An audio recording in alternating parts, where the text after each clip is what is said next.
I do see the difference between homeless living and alternative living, though. Because when I'm at the lake for 2 days like this, I can live like a bum and just leave my blankets everywhere, leave my clothes everywhere, leave food and drinks everywhere, leave ice just sitting around everywhere. Oh my gosh, I see the difference. When you're an actual homeless for fun.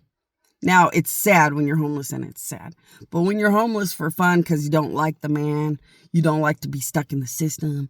Like, when you're homeless because you badass and cool like that, and you don't need to depend on that paycheck and shit, man.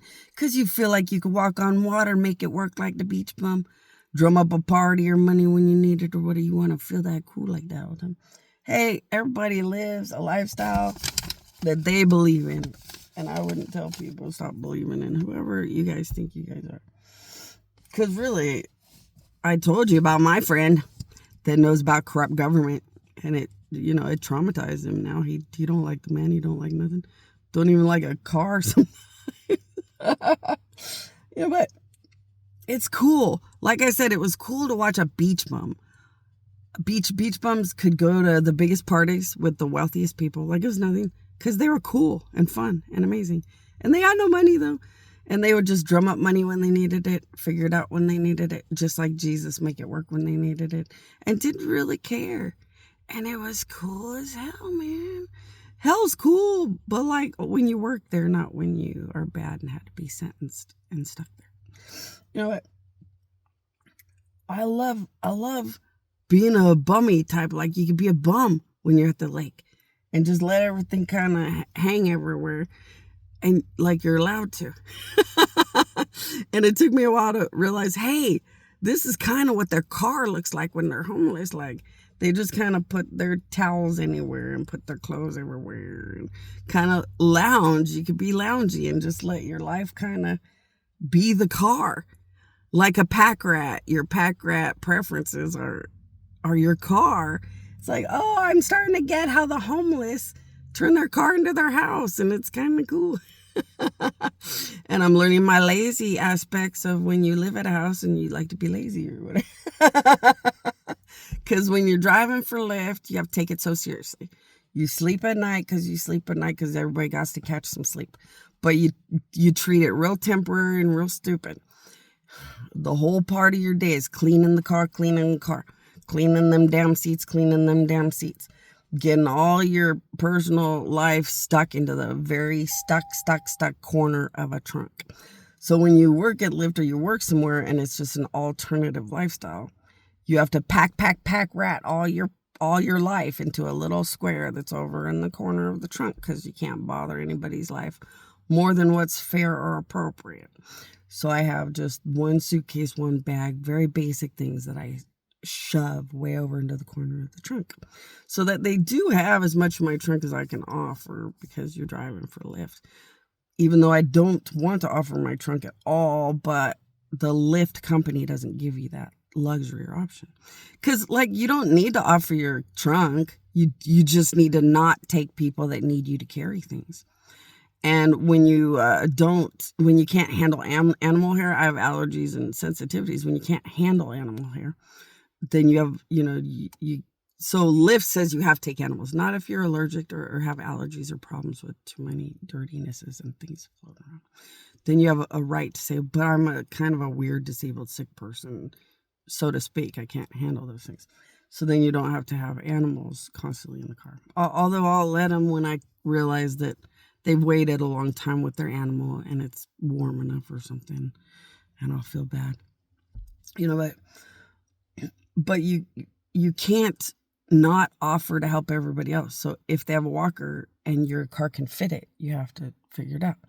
If they have something and you can fit it, you have to figure it out. I can't fit a wheelchair or anything big, so I can only fit small things. You just have to figure it out. Once some guy said, screw you, and he was going to put his bicycle in my car. Okay, a bicycle does not fit in a small Toyota car. And he tore up the car doing it and made the car dirty and tore up forever doing it. So that just wasn't a good idea. But like, in Lyft, they don't give you a button for I just don't want to offer the trunk. This is my own 1099 job, right? So I'm allowed to like fit within the confines of, I just want to be in the Lyft job picking up people that just want to ride somewhere. You would think that you could, but you can't. So when you're driving for Lyft and you're on work mode, it's sleep in your little driver's side corner just to get those whatever hours of sleep, whatever rest you need, or whatever power of God you need to flood into an area. So it's just the sleep or the rest, or sleeping and resting because you need power of God in the area. Then you got to clean the seats. Clean everything. Check to see if you got a Windex the windows. And your alternative lifestyle is like living at home. It's like cleaning everything constantly to just go to work constantly. And then your downtime of sleep or rest is just for the power of God or basic rest you need. And that's it. But when you get to the lake, you get to let it all hang out. And you're like, oh, this is the joy of being homeless.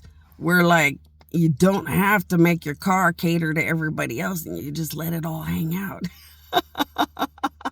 Because this car is a mess. I put everything everywhere. The car is a mess. And then you got to clean it before you get back to work again. That's kind of like driving for Lyft and then using the car on the weekend for your family and you to have a life. I bet that's what they do. They let it all hang out on Friday. Like, I ain't driving for Lyft from Friday to Sunday. I'm letting it all hang out. Kids jump around the seats. At least it's you guys and not every passenger just dumping whatever they want or throwing trash. All right, kids make a mess, wife makes a mess. All right, we get to drive not for Lyft all weekend. And then you gotta sit and all about cleaning the car to get ready for your Lyft job again on Monday. And that's life. That's how life works. I happen to know that taxi people do it a lot.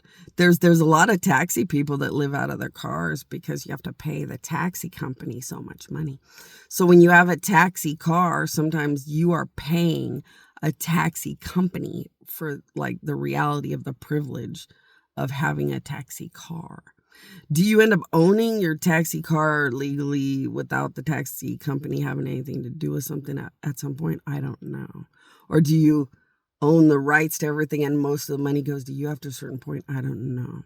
But I do have friends that work for taxi companies where they have to pay the taxi company for the privilege of having the taxi car. So they got rid of their home lives and stuff because you can drive for taxi 24/7.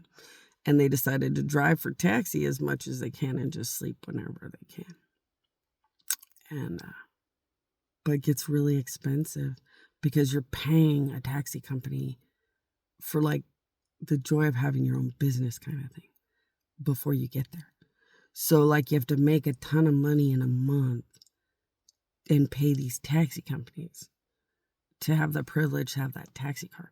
But I think after a certain point, you have some kind of extra money or extra privilege in it that some little Lyft driver or something would never have. I don't know. I never asked my friends about that.